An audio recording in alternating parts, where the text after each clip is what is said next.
Welcome to the 2020 New Testament Challenge. Today we're in Acts chapters 27. There's only one more chapter to go in the book of Acts, and here in chapter 27, Paul is starting his journey to Rome. He's just been before Governor Festus and King Agrippa. They couldn't find anything wrong with Paul. There wasn't any crime deserving death, but because Paul appealed to Caesar he was going. In chapter 27, it says in the very beginning that Paul was joined with a number of other prisoners onto a boat being guarded by a centurion named Julius. Although in verse 3 we read, the next day when they landed at Sidon, Julius, in kindness to Paul, allowed him to go to his friends so that they might provide for his needs. Even on the journey, God was working and he was giving favor to Paul. Now, during the journey, a lot of things happened. Paul was given a vision and he was given a word from God. It says in verse 10, Paul stood before the men and he said, "Men, I can see that our voyage is going to be disastrous and will bring great loss to ship and cargo and to our own very lives." But the centurion, instead of listening to what Paul said, followed the advice of the pilot and the owner of the ship. Why would anyone listen to Paul? Paul was a tent maker. Paul was a prisoner. But the centurion had given favor to Paul. He knew that there was something different about Paul. But when he was given the information that the future was going to be disastrous, the centurion listened to the captain and the owner of the ship. For him, that was just a normal, natural thing to do. But beginning in verse 13, everything was going to change. In verse 13, there was a gentle south wind that began to blow. Everyone on the ship thought this was a great sign. But in verse 14, before long, a wind of hurricane force called the northeaster swept down from the island, and the ship was caught by the storm, and they could not head into the wind, so they gave way to it and were driven along. During this very fierce storm, the men became desperate. The first thing they did was what they thought was the right thing to do.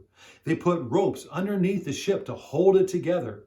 But when they found that that really wasn't going to save them, what did they do next? In desperation, they started to throw the cargo overboard. And then they threw the ship's tackle overboard. And finally, they lost all hope whatsoever. They thought that they were going to die. Then, verse 21, Paul spoke again. "Men, you should have taken my advice not to sail from Crete. Then you would have spared yourselves this damage and loss.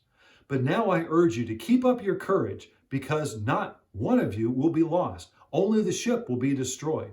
Last night an angel of the Lord came and stood beside me, and he then said, 'Do not be afraid, Paul. You must stand trial before Caesar, and God has graciously given you the lives of all who sail with you. So keep up your courage, men, for I have faith in God that it will happen just as I have been told.'" When Paul speaks, he always is an encourager. And he tells the men, you should have listened to me, but there is good news. God has given me a word, and I believe that God will do what he said he will do. That's what we need in the midst of a storm, isn't it? We need a word from God.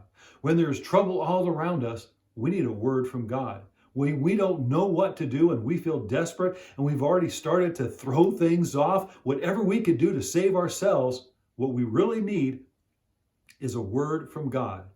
Because when we have a word from God, there is a peace that we can have. And we are encouraged like no other way, because only God can do the miraculous. So here, Paul says that God has given me a word, and we will all be saved if you listen to me. And I believe that God will do what he said. I have faith in God. That's what people today are looking for. They're looking for men and women that have faith. They're looking for men and women that have a confidence outside the trouble that's all around us to know that God is faithful.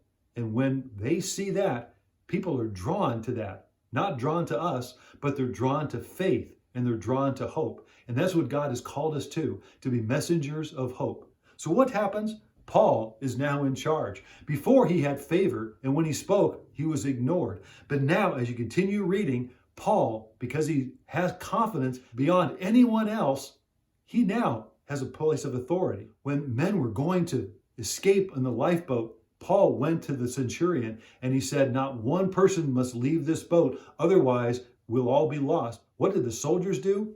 They cut the ropes and got rid of the lifeboat. They were listening to Paul. And then Paul said to the men, all of the people on the boat, you haven't eaten for 14 days. Eat. You need to eat so you can survive. And Paul ate after he gave thanks to God, and everyone was encouraged, and they ate all that they needed to. And then, right before the boat was to break apart, the order was given for those that could swim to shore, but those that could not, hold on to the wood. Cling to the wood, and you will be saved. I once heard a pastor say, this is just like the cross.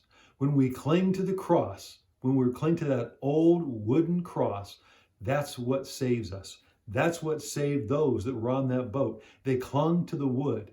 You and I, the world, we need to cling to the cross because that's where salvation and only salvation is found.